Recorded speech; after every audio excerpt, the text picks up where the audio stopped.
In today's video, I'm going to teach you how to request access to a Facebook page in Meta Business Suite. To follow along, make sure you're already logged into the Facebook account that you use for business. This should be the account that's connected to your Meta Business Suite. Once you're ready, open your browser and go to Meta Business Suite. You can do this by typing business.facebook.com into the address bar and hitting enter. This will take you to the main dashboard where you manage your business assets like pages, ad accounts, and more. From the main dashboard, look for the settings option. Depending on your layout, this is usually found in the left-hand side menu or near the bottom of that menu.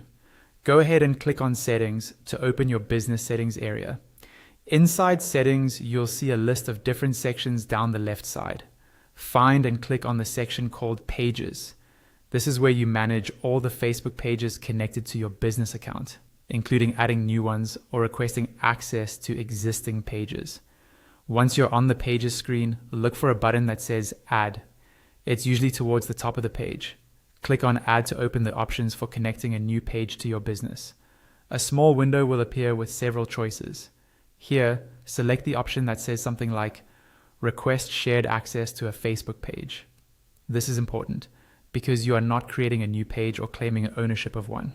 Instead, you're asking for permission to work on an existing page that someone else already owns. Next, you'll see a field where you can type the name or URL of the page you're looking for. Carefully type in the exact name of the Facebook page you want access to. As you type, Meta will show you matching results. When you see the correct page appear in the list, click on it to select it.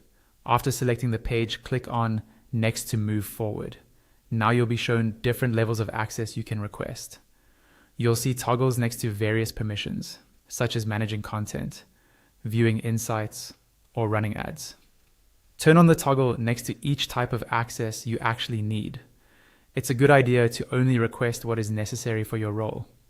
Once you've chosen the appropriate access levels, click on Confirm. Your request will be sent to the page owner or current admins. They'll need to approve it before you can start managing the page inside Meta Business Suite.